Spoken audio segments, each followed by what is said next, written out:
Afternoon, and welcome to the press conference following the second day of the September Agriculture Fisheries Council. With me, I have Danish Minister Jacob Jensen and Commissioner Christophe Hansen, who are both ready to take your questions. But first, I'll give the floor to first the Minister, then the Commissioner on their statement. So, Minister, go ahead. Thank you very much, Stine, and welcome all. We had yesterday first discussion, as I also mentioned here at the press conference yesterday, just briefly, the first discussion among the agricultural ministers of the Commission's proposal on the Common Agricultural Policy after 2027. As we all know, the proposal follows a new structure as part of a modernized multi-annual financial framework. There were many questions were raised by the ministers to the Commissioner, of course, as to what it means for the Common Agricultural Policy on a general note. Of course, also what it does it mean for the farmers in the various member states. And it is, of course, seen from my point of view, clear that the discussion will need a number of discussions, also going more into details in the proposal. And that's why the Danish presidency have planned to return on the proposal at every council meeting during our presidency, so we get a theme at a time and therefore get also better understanding, and the Commissioner can go into details on what it means and how we can work with the proposal going forward. We need, of course, a better understanding also how it contributes to the goals of food security. That is very important, not least in these very changeable times.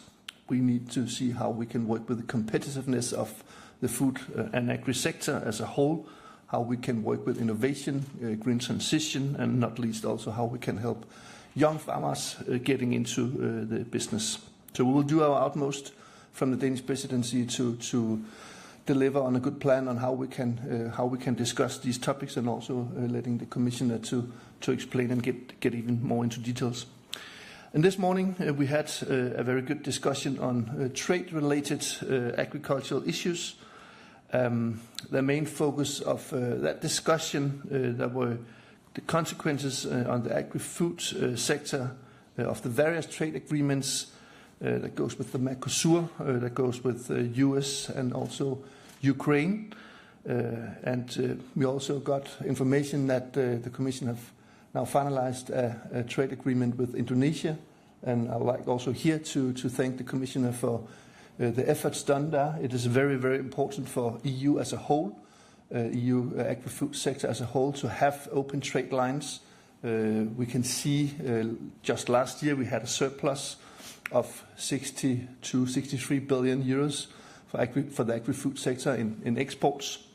So of course we are very keen on getting these negotiations and also these agreements in place. Of course, they have to be fair and balanced, but we trust in the work that the Commission he does and the Commission does in that respect.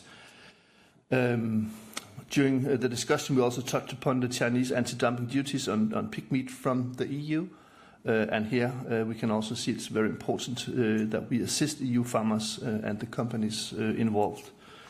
So I think that will be my conclusion from 2 days of meetings in the Council. Very fruitful, very strong discussions on some topics that are very, very important to us, not only for today and tomorrow, but also when we look at the Common Agricultural Policy after 2027. Thank you, Minister. Commissioner? Yes, thank you very much, Jacob, and thank you to all of you for joining this press conference. We had a very dense agenda on this council meeting going over 2 days, and of course we had yesterday as well the first official exchange of views on the new CAP proposals, including the financial aspects in the frame of the multi-annual financial framework proposal that has been presented on the 16th of July. You all remember that was quite a lot of let's say noise around that presentation, but I believe meanwhile the dust has settled. Member states also have They are national allocations clear, and now it is about time to discuss how this looks like, what is in it for the member states, and what can eventually be done better from the co-legislators' point of view. The package we proposed in July, as I said, has now been on the table for 2 months, and so I think it was good to have this first exchange of views. For me, it was, as from the beginning, very clear to have as well certain safeguards in this proposal, but as well in this budget. So first, what was important is that we guarantee the income support that directly lands on the farm of our farmers, and this money needed to be ring-fenced. So we have now at least 300 billion available for that, which is of course possible to be topped up by the member states, because in the national and regional plans, as you know, there are 865 billion, 300 are already reserved, but there is a lot in as well for the 20% that are not covered currently by the ring fence, such as leaders, such as the school scheme and others, which remain nonetheless mandatory for the member states, and this will be reflected as well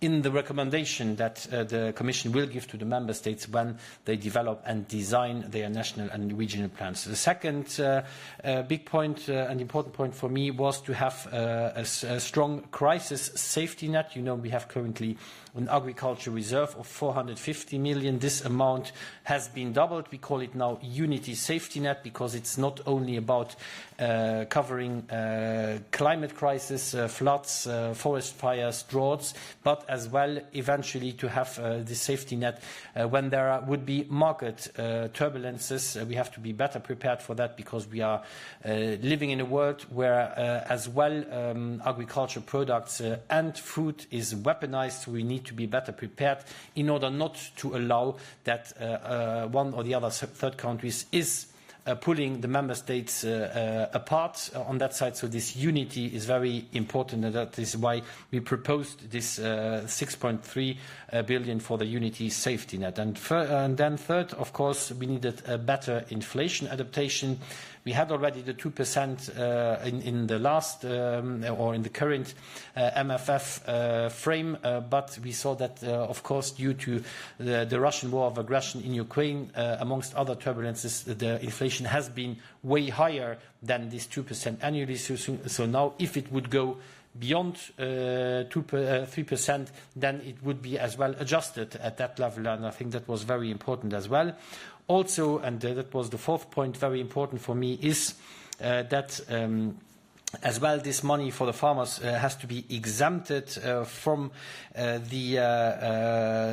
flexibilities and from the reforms, because we have to make sure that farmers are not being, let's say, taken hostages if a member state is not doing the reforms it has to do. So this was very important. And then a fifth point, of course, the proposal we have made allows for a very strong and tangible simplification as well when it comes, and that was one of the main requests when I traveled to the member states and when I traveled to see the farmers as well. This simplification is very important, and with this one we deliver it. And so what I hope throughout these negotiations is that we are just getting started. Of course, here this is a starting point, not the end, the finish line. Yesterday we were speaking about that it is a marathon and not a sprint, and is important that we bring over the finish line this with all the participants, the member states, but as well the European Parliament and the stakeholders. So now this phase starts, and we had already a good and constructive exchange yesterday, and I had as well a lot of bilateral meetings, of course, with the member states and the ministers. And then today we talked, as the minister outlined it, about trade figures, but as well about challenges and opportunities for our agri-food business. And you mentioned as well the figures, how dependent we are on exports to third countries. More than 60 billion more is exported than we are importing. And this is, of course, then as well, we have to make sure that we don't lay all our eggs in the same basket, because then, again, we could be vulnerable. And that is why it is important to strengthen our relationships with partners that share values and that want to go the same line. So it is important that as well we say always, when we do such agreements, we need to find and to strike the right balance between opening the markets, but as well protecting our sensitive sectors. Therefore, as well, the necessary safeguard clauses have been discussed extensively this morning. On the US, of course, the outcome is the best possible outcome under the circumstances, but we also reassured the member states that we will continue to look for even better market access for our agri-food producers. That is very important.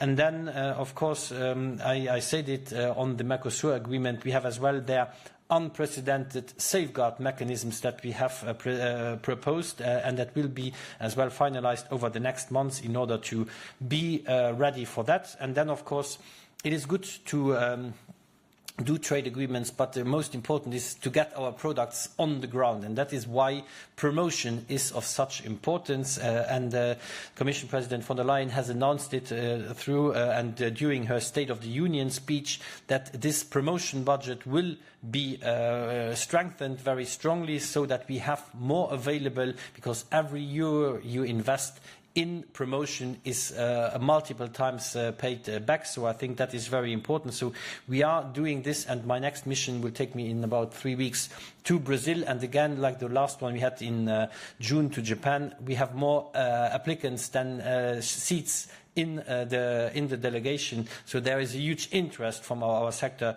to go there, to get there. And I think that is very important as well. If we want to give better prices to our farmers, it is about selling our products, but as well, and this was as well announced during the State of the Union speech, that we need as well better highlight the quality of our products back home and encourage as well the domestic consumers in the internal market to buy the quality European products. And I think we are very proud of our know-how in the food production in the European Union, of our culinary heritage, and we need to protect this and as well give as well the necessary outlets to those products. Thank you.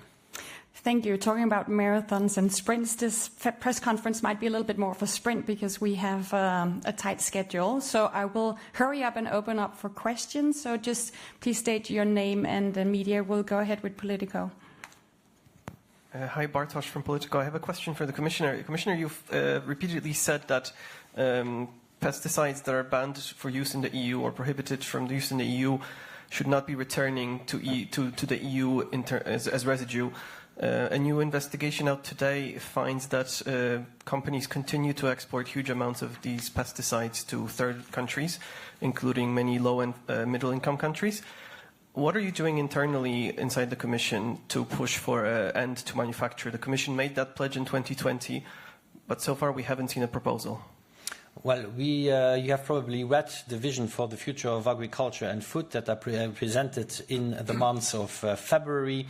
And this clearly says as well that products that are prohibited in the European Union, and we are doing this currently already for certain neonicotinoids like clothianidin, thiamethoxam, they are not allowed back in. And on this extension of such a list, I'm working very closely with my colleague Oliver Varelli, because I think it is very difficult to explain to the consumers, but as well to the farmers that are deprived from certain plant protection products that to protect their crop, they are suffering losses. But if it is bad for human health inside the EU, it is bad outside the EU. If it is bad for pollinators inside the EU, it is as well bad outside. So we are determined, and as you know, by a collegial approval of such a vision, like we did, this binds as well the entire Commission to it, and that is why where we are currently working on.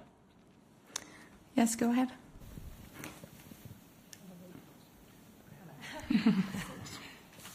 It's a follow-up question actually on the same topic.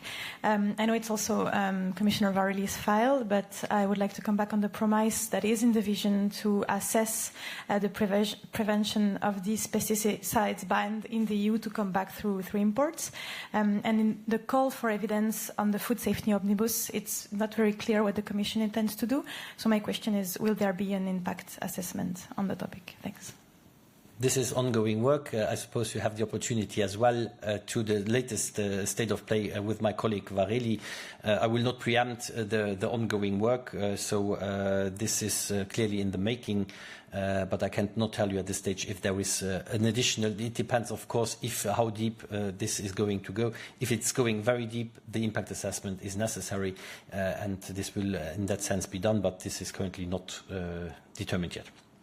If I may I will not interfere in the internal discussions in the Commission for obvious reasons, but seen from a Member State's point of view and the Presidency point of view, we need to bring forward the alternative tools for our farmers so they can continue to be competitive. We were talking about they are exporting more than 60 billion euros last year in a surplus. So when we go with a ban for environmental reasons, for instance, we need also to be able to speed up the process in getting approvals for the alternatives. So that is also part of the discussion here, seen from a Member State's point of view, that we would very much like to work with innovative and the greening of our production, but we also need to have the processes in place so we do not have to wait 2, 3, 4, 5 years to get something approved if they can get it approved elsewhere even faster. So just a quick remark on that.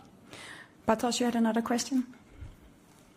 It's again a follow-up on the same topic, but you're mentioning that those products should not come back as residues, and that you will be pushing for further action on that, as stated in the vision. But what about the manufacture of those chemicals? Would you be pushing for export, as the Commission has promised in the chemical strategy from 2020, that manufacture of pesticides that are not allowed in the EU for export would end, that companies would no longer be able to produce and export those pesticides? So even if they don't return to EU as residues, would you still be pushing for that as Commissioner? What we will be pushing is, as Minister Jensen said, that we need to enable the authorization of the more sustainable alternatives. That is the absolute priority, and this will as well be beneficial not only for our competitiveness of the farmers, but as well of the industry. And I think both needs to be seen together in a package. Okay, Maria from EURACTEV, you also had a question. A couple, if I may. Thank you. For the Commissioner, Member States expressed some doubts on the ring fencing for the CAP. What's left out of the ring fencing in particular? So I'm thinking rural measures like LEADER, for example. Some fear that there could be competition with other policies in the national plans. So could you specify when the Commission recommendations that you promised will be made available and how much in detail they will go? And then on trade, could you give us more details on negotiations in New Delhi? What products are presenting problems? Sefcovic said you had hoped for more on agriculture. And one last, for the EU DR delay that we just know of, the announcement comes in a tricky circumstance as the EU seals the deal with Indonesia and makes some promises to the US. So is there a link to these issues? Why making the announcement today? Thank you. On your first questions on the doubts that certain member states might express, of course, and certain stakeholders when it comes to the non-ring-fenced part of the tools of the current Common Agriculture Policy. I can reassure you that all these instruments, like LEADER, like the school scheme, remain mandatory, and they will figure very clearly and prominently as well in the recommendations to the member states. And as you know, the Commission needs to approve afterwards as well the national and regional plans, like we do it currently already with the CAP strategic plan. So there is not this huge change in the end. Of course, it is extended to other sectors, but I believe this is not the huge change. Of course, we have sufficient money available for that, and I think now, in the discussions with the member states, we will see if this ring fencing is for them sufficient, or if they need more guarantees. This is something that some of the member states have expressed. As I said, we are in the beginning of a process, and as a Commissioner for Agriculture and Food, of course, the more money I could get for the sector, the happier I would be, because that would make my life easier. But of course, as you know, the member states are as well the ones contributing to this budget, and therefore this is of course as well in their hands what they are willing to do and what their additional requests and securities are. But I'm quite confident that we will find forward-looking solutions in order to keep at least least at the same level the current support, not only for the farmers' income support, but as well for the general rural development programs that remain very important, because we know that there is a challenge. Young people, when we speak about a generational renewal in farming, for example, they want as well to have access to the same services in the rural areas, and that is something we need to guarantee if we are clear and sure that we want this generational renewal. So I think that is very important, and that will figure very high in the recommendations. On the date, I can't give it to you yet, because we need to see how the file is evolving, and based on that we can do that. Then on the India talks, for me it was very important to be together with my colleague Maros Šefčovič in Delhi to discuss, because of course we know that agriculture is as well, we have offensive sectors, we have defensive sectors. We agreed to leave out the most sensitive ones on both sides, because I think it's not useful to go even further, because I think it is important as well to realize, and I think we know that it is not as easy to ratify these agreements, and that is why we have this approach that we want to leave out from both sides the more sensitive sectors. We made progress, but we are not there yet, but this is of course something that is of high political priority. Both President von der Leyen and Prime Minister Modi agreed to try to have an agreement by the end of the year. We have to get there, and we are trying to get there, but of course it's not going to be at any price, and that is something we take very seriously, because the concerns of certain sectors, we take them very serious in the agriculture sector. On the EU deforestation regulation, I don't see the direct link with the US. As you know, we have already the agreement on the tariffs. I believe this is mainly as well a request, and a very strong request, namely by the agriculture ministers, because there is still technical work to be done, namely when it comes to the IT infrastructure, in order to be able to feed in all the data that is needed to make this work without any additional or too substantive additional burden for the farmers and the administrations. We are not there yet, and that is why my colleague Jessica Roswell announced to be in contact with the co-legislators if there was a possibility to postpone and in the meanwhile find the appropriate solutions. Thank you. If I may add, just for the first question now, I would know it was for the Commissioner, but nevertheless on the cap, I can confirm that my colleagues in the Council, they are very keen on knowing, of course, the ring-fenced part, but what's coming on top of that, what kind of possibilities do we have. But we had also, in my belief, a very good discussion on one thing is the amount, another thing is how we can use the funds. We talked about also simplification in this perspective. We have talked about how we can pave the way for young farmers to get into the sector. We've talked about how we can also speed up on the green transition and make a good business from that point of view, and so on and so forth. So one thing is the amount, and of course, for obvious reasons, member states are interested in knowing how much money they can go back home and say to their farmers, you have this much. But I think also we should not forget to talk about the content of how we can spend the money, just to supplement a bit. Did we have time for one last question? No. The answer is no. Okay. The answer is I still have today is as well the organic day, and I have a lot of events in that frame, because organic production is a core element of our common agriculture policy. Okay. Then we'll end this press conference. Thank you so much. Thank you.